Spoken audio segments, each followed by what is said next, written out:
नमस्कार आप सबको। आशा है आप सब अच्छे हैं।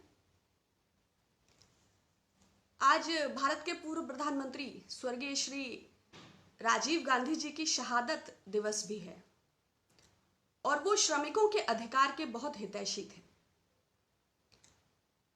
जब हम पंचायती राज व्यवस्था और सूचना प्रौद्योगिकी और आज के भारत की उस पर निर्भरता को देखते हैं तो हमें उनकी दूरदर्शिता और विजन की याद आती है। तो जो आज के पॉलिटिशियंस में वो पॉलिटिकल कंडीशनिंग कहीं ना कहीं मिसिंग है। एनीवेज, मैं अपनी बात को आगे बढ़ाती हूँ। एक प्रश्न आया है श्री अतुल अग्रवाल का कि प्रवासी होना जुर्म है क्या, प्रवासी क्या है एक्चुअली।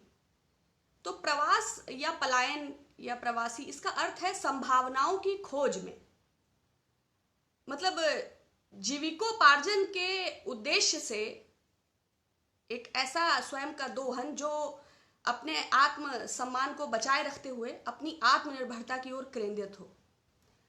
और ये दो तरह से होता है, अंतरराज्यीय पलायन भी होता है और अंतरराष्ट्रीय पलायन भी होता है। जैसे आपका बेटा अगर सैटेलाइट इंजीनियरिंग करके केप टाउन कैलिफोर्निया कहीं है तो वो भी पलायन ही है।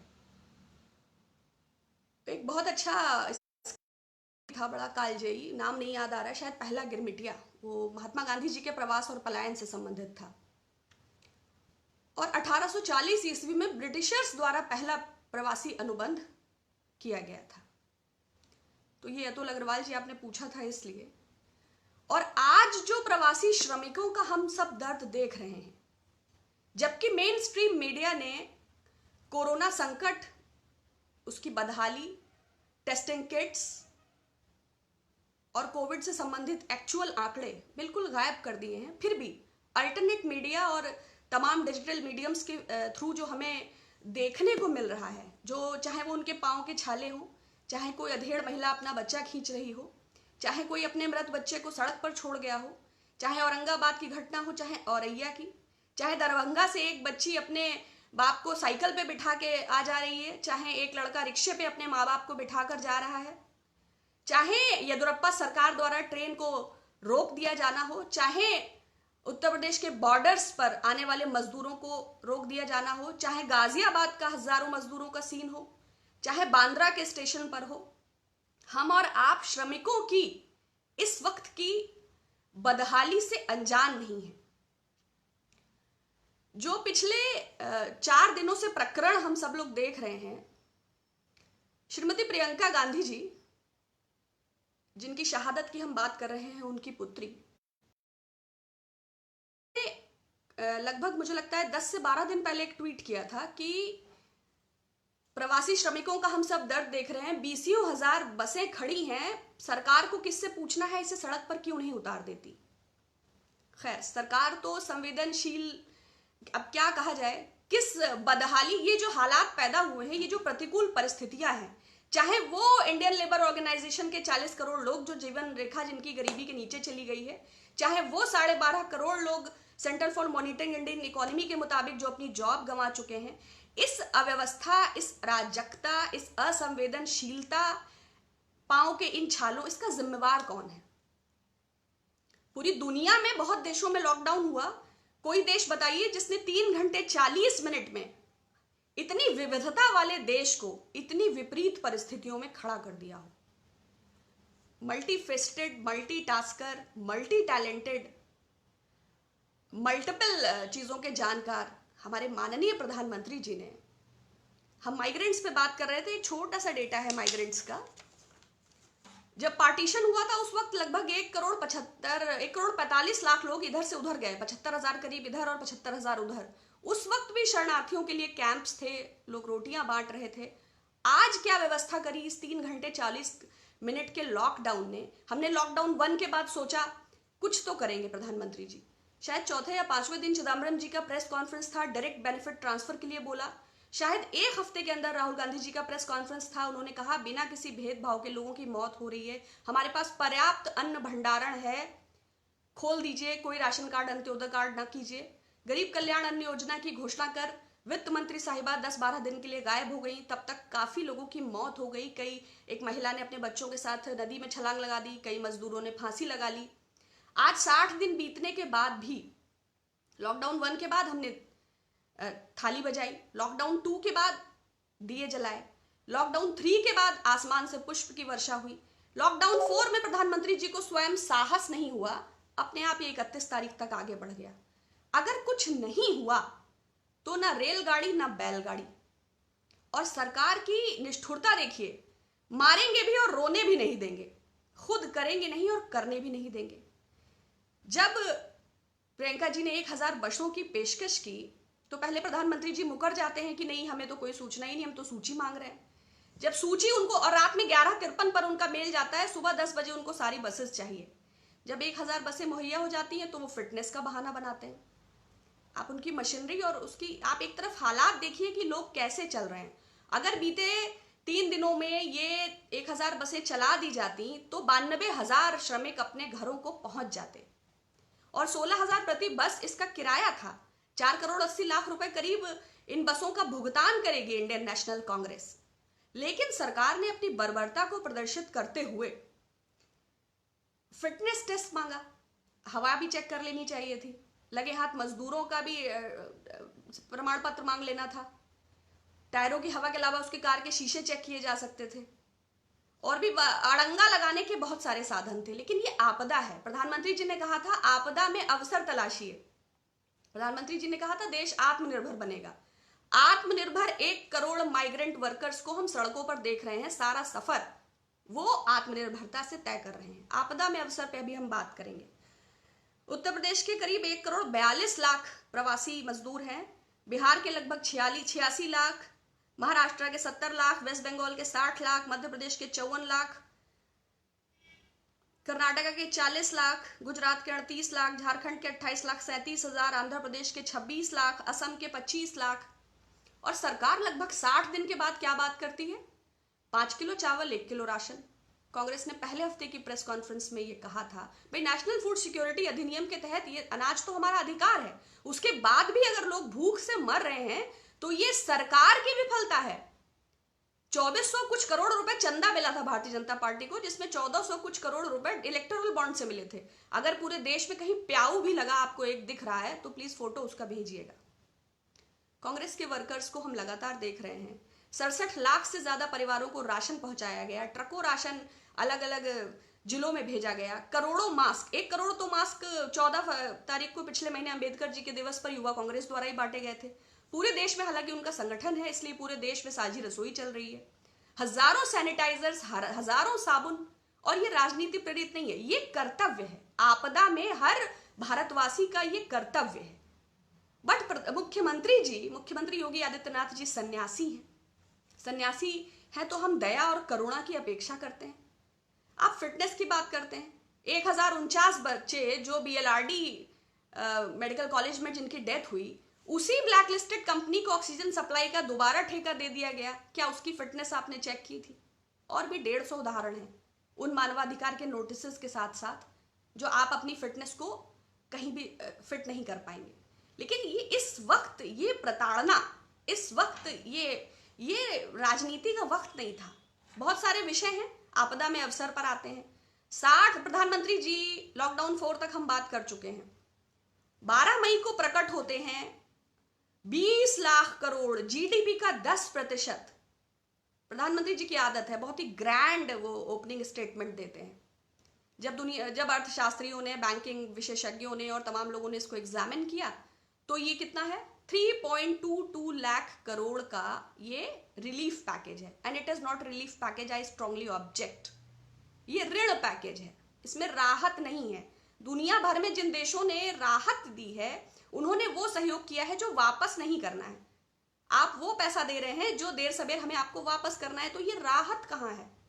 एक व्यक्ति अपनी बेटी की शादी तय करता है, कोई फ्रिज दे देता है, कोई टीवी दे देता है, कोई कूलर दे देता है, कोई डिनर सेट दे देता है, कोई कलेवा में दे देता है, तो ये सहयोग है उसके रिश्तेदारों द्वारा। बट वो सूद पे 10% पे पैसा लाके बारात की आओ भगत करता है, इसे ऋण कहते हैं, विच इज रिफंडेबल। तो आपने रिलीफ पैकेज कहां दिया है? बल्कि रिफॉर्म्स के नाम पर सरकार आपदा को अवसर में कैसे तब्दील कर रही है। तो 3.22 लाख करोड़ का जो ये पैकेज सरकार ने घोषित किया, जो कि GDP का 1.6% है। I repeat, 1.6%। ये GDP का 10% नहीं है। उसके बाद आपदा में अवसर। प्रवासी श्रमिक कहते हैं कि हमें हमारे गांव जाना है। निर्मला सीतारमण जी कहती हैं हम अंतरिक्ष में टूरिज्म को बढ़ावा दे रहे हैं। पूरी दुनिया में टूरिज्म ठप है। अरे finance minister should apologise, prime minister should reconsider the package. वो कहती है डिफेंस में हमने 49% से 74% एफडीआई कर दिया है। ऑर्डिनेंस फैक्ट्रीज का प्राइवेटाइजेशन कर रहे हैं। ये सीरियस नेशनल स्ट्रैटेजिक इशू हैं। न्यूक्लियर पे प्राइवेट इन्विटेशंस कर रहे हैं। कैसे न्यूक्लियर का ये क्लासिफाइड डेटा है, कोई अमेरिका या चाइना कोई अपना न्यूक्लियर का क्लासिफाइड डेटा प्राइवेटाइज करेगा? I don't think so. मगर आपको विशेषाधिकार प्राप्त हैं। आप नए 6 एयरपोर्ट का निजीकरण और उनके मेंटेनेंस की वो कर रहे हैं। आप माइनिंग के फैसले ले रहे हैं। आप 500 ब्लॉक की नीलामी करने जा रहे हैं। क्या खनन से जुड़े फैसलों के लेते वक्त राज्य सरकारों का इन्वॉल्वमेंट नहीं चाहिए? लेकिन हमारे प्रधानमंत्री खैर ना वो राज्य सरकारों से कोई, ना वो विपक्ष से कोई तालमेल रखते हैं, ना वो किसी के अनुभव से कुछ सीखते हैं। वो 135 करोड़ भारतवासियों को जब चाहते हैं लाइन में लगा देते हैं, जब चाहते हैं हाईवे पे चला देते हैं, और उनके भोजन पानी की भी कोई फिक्र और परवाह नहीं करते हैं। इस समय देश के सामने सबसे बड़ा संकट माइग्रेंट वर्कर्स और हेल्थ इंफ्रास्ट्रक्चर का है। 1000 पे 1.5% है कोविड टेस्टिंग की जांचों का, और जब कोई क्वारंटाइन सेंटर की बदहाली दिखाता है तो दैनिक भास्कर के उस पत्रकार पे कार्यवाही हो जाती है। जब कोई घटिया पीपीई किट्स की सप्लाई में यूपी मेडिकल एसोसिएशन का इन्वॉल्वमेंट दिखाता है तो एसटीएफ वाले उठा लेते हैं। कोई नमक रोटी दिखाता है तो उस पर कार्यवाही हो जाती है। कोई 1 लीटर तेल में 1 लीटर दूध में पानी मिलाकर 32 बच्चों में बांटने का वीडियो दिखाता है तो उस पत्रकार पे कार्यवाही हो जाती है। कोई मुसहर आदिवासी समुदाय की रिपोर्ट को दिखाता है कि भाई घास की रोटी खा रहे हैं तो उस पर कार्यवाही हो जाती है। तो अगर सारे लोग भक्ति ही करेंगे तो बात कौन करेगा? और ये जो समय है, हम और आप सब लोग खुली आंखों से खड़ी बसें भी सबने देखी, और 1000 नहीं 1300 बसें खड़ी थी। सरकार के, उत्तर प्रदेश सरकार के मानक के अनुरूप भी 889 बसें सारे फिटनेस टेस्ट में ओके थी, फिर भी आपने उन्हें चलने नहीं दिया। इसको आप किस प्रकार की राजनीति कहते हैं? इसको आप कैसे जस्टिफाई करेंगे? और 1300 बसें खड़ी थी, अगर कुछ कम ज्यादा था तो आप और उसमें कर लेते। आपसे रिक्वेस्ट किया गया कि भाई आप उस पर अपने बोर्ड्स लगा लीजिए, आप अपने बैनर लगा दीजिए। इवन दो आप किस मुंह से अपने आप को साधु कहते हैं, संत कहते हैं? और ये सरकार और मशीनरी को चलाने का कौन सा तरीका है? आप स्ट्रक्चरल अपग्रेडेशन के नाम पर, आप रिफॉर्म्स के नाम पर आप लगातार लोगों को प्रताड़ित कर रहे हैं। आप न्यूक्लियर पे फैसले ले रहे हैं, आप डिफेंस पे फैसले ले रहे हैं। क्या महामारी में अवसर, आपदा में अवसर प्रधानमंत्री ने कहा था, तो महामारी में सबसे ज्यादा अवसर आपको ही मिल गया। हम एक फेडरल सिस्टम है, हम एक डेमोक्रेटिक कंट्री हैं, विपक्ष से बिना मशवरा सलाह किए राष्ट्रीय हित और राष्ट्रीय पूंजी से जुड़े संसाधनों को इस प्रकार प्राइवेटाइज करने का। और आप ये पैकेज के जो मुख्य लाभार्थी 1 करोड़ माइग्रेंट सड़कों पर हैं, अंबानीज, अडानीज, कल्याणी ग्रुप, जीवीआर, जेएमवी, वेदांता, यही लोग सबसे ज्यादा पीड़ित थे, या फिर सबसे ज्यादा फंड्स थे इनके पीएम केयर्स में। तो इन्हीं लाभार्थियों के लिए आप लगातार अपग्रेडेशंस करते जा रहे हैं। But it's really sad, it's very sad, and the way UP government handled ये जो 1000 बसों को सरकार ने खुद तो कुछ किया नहीं और किसी को कुछ करने नहीं दिया, ये बहुत गलत है। बहुत विषय हैं और बहुत मौके हैं और बहुत राजनीति होगी, मगर ये वक्त नहीं था राजनीति का। गरीबों के साथ ये जो आपने किया है ये अत्याचार है। और आत्मनिर्भर मजदूर ही हैं इस वक्त सबसे ज्यादा, और आपदा में अवसर तो आपने देख ही लिया कि अंतरिक्ष के पर्यटन, नरेंद्र तोमर जी ने ट्वीट भी किया, वो शायद मिनिस्टर हैं बीजेपी गवर्नमेंट में, कि अंतरिक्ष में नए प्रकार के निर्णय लिए। जब विश्व संकट से जूझ रहा है, जब भारत ऐसे दौर से गुजर रहा है, तो आप अंतरिक्ष और एरोस्पेस, न्यूक्लियर और माइनिंग और अपग्रेडेशन से जुड़े फैसले ले रहे हैं। ये भी देश देखेगा। अभी भी वक्त है, थोड़ा चेत जाइए, तो बिकॉज पीपल आर सफरिंग। और जो आपका lack of planning and vision है भारतीय जनता पार्टी का। दूसरा आखिरी बात मैं एक और कहना चाहूंगी, एक संगठन है भारतीय मजदूर संघ, नाम सबने सुना होगा, राष्ट्रीय स्वयं सेवक संघ। उससे जुड़ा हुआ संगठन है, 1955 में बना था, मजदूरों के हितों की बहुत लड़ाई लड़ी है इसने। अभी कुछ पता नहीं है कि कहाँ है। जब अभी ये लेबर लॉज के रिफॉर्म पर उसने व्यक्त किया था कि हम कुछ विषयों से असहमत हैं, न्याय मिलना चाहिए, तो मेरा इस मजदूर संघ से भी अनुरोध है कि राष्ट्रीय स्वयंसेवक 1952 में गोलवलकर ने पुराने कपड़े अंग्रेजों के जलाए और बड़ा विरोध किया था कॉस्मेटिक्स वगैरह का। आज आप एफडीआई को भी इनवाइट कर रहे हैं, आपका स्वदेशी जागरण मंच कहाँ है? आज आपको मजदूरों की आपदा भी नहीं दिखाई पड़ रही है। प्रधानमंत्री जी स्वयं भी, भाई आज आप सत्ता में हैं, राष्ट्रीय स्वयंसेवक संघ, प्रधानमंत्री भी आपके हैं, मुख्यमंत्री भी आपके हैं, राष्ट्रपति भी आपके हैं, उपराष्ट्रपति भी आपके हैं, तो भारतीय मजदूर संघ न्याय मांग रहा है, युगांडा के प्रधानमंत्री से मांग रहा है क्या? या फिर जिन सिद्धांतों पे लड़के आप सत्ता प्राप्ति का ये सफर तय करके यहां तक आए, उन सिद्धांतों से आपने समझौता कर लिया है, या फिर खोखले थे आपके सिद्धांत, या फिर आपके कोई मूल्य थे ही नहीं, या फिर आप लोगों को भटका कर अपनी शाखाओं का संचालन कर रहे थे, या फिर आप लोगों को गुमराह करने वाला रास्ता अपना रहे थे, या फिर आपको देश चलाना आता ही नहीं था, या फिर आपने सारे फर्जी वायदे किए थे। तो कृपया पुनर्विचार करिएगा। और पुनः मैं ये अनुरोध करती हूं कि इस पैकेज को रिकंसिडर करना चाहिए। डायरेक्ट बेनिफिट ट्रांसफर के थ्रू लोगों को राहत देनी चाहिए, ऋण को राहत नहीं कहते हैं, और मजदूरों की समस्याओं का जल्द से जल्द निदान होना चाहिए बिना किसी राजनीति के। जिस तरह लोग लगातार मर रहे हैं और इस धर्म संकट का सामना कर रहे हैं, ये बहुत दुखद है, ये बहुत गलत है।